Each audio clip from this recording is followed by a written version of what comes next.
Assalamualaikum warahmatullahi wabarakatuh. Halo teman-teman semuanya, berjumpa lagi di kanal YouTube Teman Ngerjain Soal.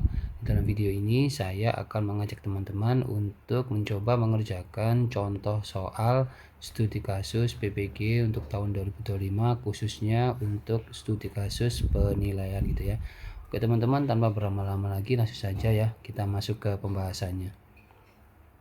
Nah, pertama kita bahas dulu tentang konteks masalah penilaian. Di sini apa saja yang dibahas tentunya berkaitan dengan instrumen yang kurang bervariasi gitu ya. Kemudian penilaian hanya berfokus pada hasil akhir seperti ujian tertulis, atau guru juga sering mengalami kesulitan menilai keterampilan serta sikap siswa secara objektif. Akibatnya adalah hasil penilaiannya itu tidak sepenuhnya mencerminkan proses hasil belajar siswa. Nah, seperti apa contoh soalnya? Oke ya, kita langsung saja. Jadi yang pertama, deskripsikan bentuk penilaian yang Bapak atau Ibu lakukan sesuai dengan kondisi siswa dan tujuan pembelajaran gitu.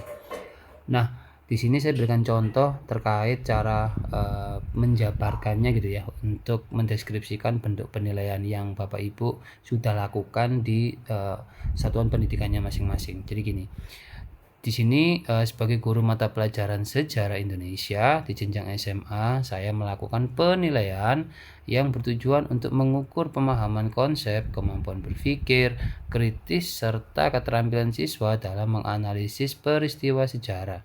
Selama ini, bentuk penilaian yang saya terapkan masih didominasi oleh ujian tertulis berbentuk pilihan ganda dan uraian.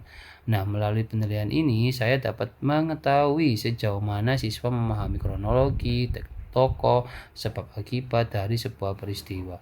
Contohnya seperti Proklamasi Kemerdekaan atau Reformasi 1998. Tetapi saya menyadari bahwa model penilaian ini tidak sepenuhnya mencerminkan kemampuan analisis siswa terhadap sumber sejarah maupun kemampuan mereka dalam mengaitkan peristiwa masa lalu dengan kondisi masa kini. Beberapa siswa yang sebenarnya memiliki pemahaman mendalam terkadang kesulitan mengekspresikan gagasan dalam bentuk tulisan formal. Selain itu, keberagaman kemampuan akademik dan gaya belajar di kelas membuat hasil penilaian tertulis belum menggambarkan potensi siswa secara menyeluruh. Nah, itu tadi teman-teman ya untuk contoh soal yang kita diminta untuk mendeskripsikan bentuk penilaian gitu. Nah, kemudian pertanyaan kedua, bagaimana cara merancang penilaian agar sesuai dengan tujuan pembelajaran dan kondisi siswa gitu. Nah, di sini saya berikan contoh. Untuk menjawab tantangan tersebut, saya mulai merancang bentuk penilaian yang lebih bervariasi dan kontekstual. Selain ujian tertulis, saya mengembangkan penilaian proyek dan penilaian performa. Siswa diminta membuat video pendek, komik digital, atau peta konsep yang menggambarkan kronologi dan makna suatu peristiwa dari berbagai perspektif.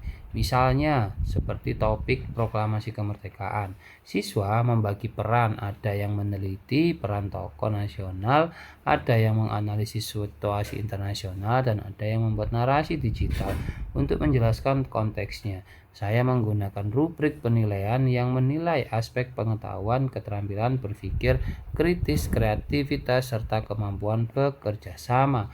Bagi siswa yang memiliki keterbatasan akses terhadap teknologi, saya memberi alternatif berupa presentasi lisan atau karya tulis sederhana. Dengan pendekatan ini, setiap siswa memiliki kesempatan yang adil untuk menunjukkan kompetensinya sesuai dengan kondisi masing-masing gitu ya. Itu tadi untuk bagaimana proses merancang penilaian agar sesuai dengan tujuan pembelajaran dan kondisi siswa gitu ya. Sekarang kita lanjut ke pertanyaan ketiga, yaitu bagaimana respon peserta didik terhadap bentuk penilaian yang dilakukan. Nah, berarti di sini kita diminta untuk menjelaskan nih hasil gitu ya.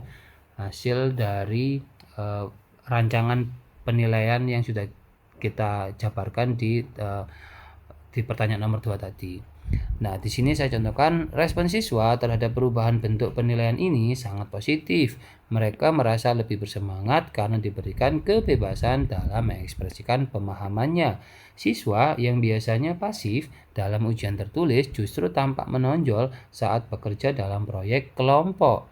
Mereka lebih berani berpendapat, berdiskusi, dan menyampaikan ide dengan percaya diri. Walaupun ada beberapa siswa yang masih kesulitan dalam manajemen waktu dan kolaborasi, mereka menunjukkan kemajuan dari waktu ke waktu. Saya pun berusaha melakukan pendampingan dengan memberi umpan balik secara bertahap agar mereka dapat memperbaiki proses dan hasil belajarnya. Itu tadi adalah contoh jawaban dari pertanyaan hasil atau respon peserta didik terhadap bentuk penilaian yang sudah kita lakukan. Langsung saja kita menuju ke pertanyaan berikutnya. Nah, apa pengalaman berharga yang sudah bisa kita petik dari penerapan penilaian pembelajaran tadi gitu ya. Jadi pengalaman yang berharga yang saya dapatkan dari proses ini adalah bahwa penilaian yang bermakna tidak hanya berfokus pada hasil akhir, tetapi juga pada proses siswa dalam belajar. Saya menyadari bahwa ketika penilaian dirancang dengan memperhatikan keragaman potensi dan kebutuhan siswa, maka penilaian itu menjadi bagian dari pembelajaran itu sendiri. Siswa tidak lagi memandang penilaian sebagai hal yang menegangkan, melainkan sebagai kesempatan untuk menunjukkan kemampuan terbaik mereka. Contoh, saya juga belajar bahwa fleksibilitas dan kreativitas guru dalam merancang penilaian menjadi kunci utama agar tujuan pembelajaran tercapai secara utuh, tidak hanya dalam aspek kognitif, tetapi juga afektif dan psikomotorik. Oke teman-teman, itu tadi adalah contoh soal studi kasus PPIG tahun 2025 yang bisa saya contohkan. Semoga kalian mendapatkan manfaat dari video ini dan sampai jumpa di video-video berikutnya. Terima kasih teman-teman. Assalamualaikum warahmatullahi wabarakatuh.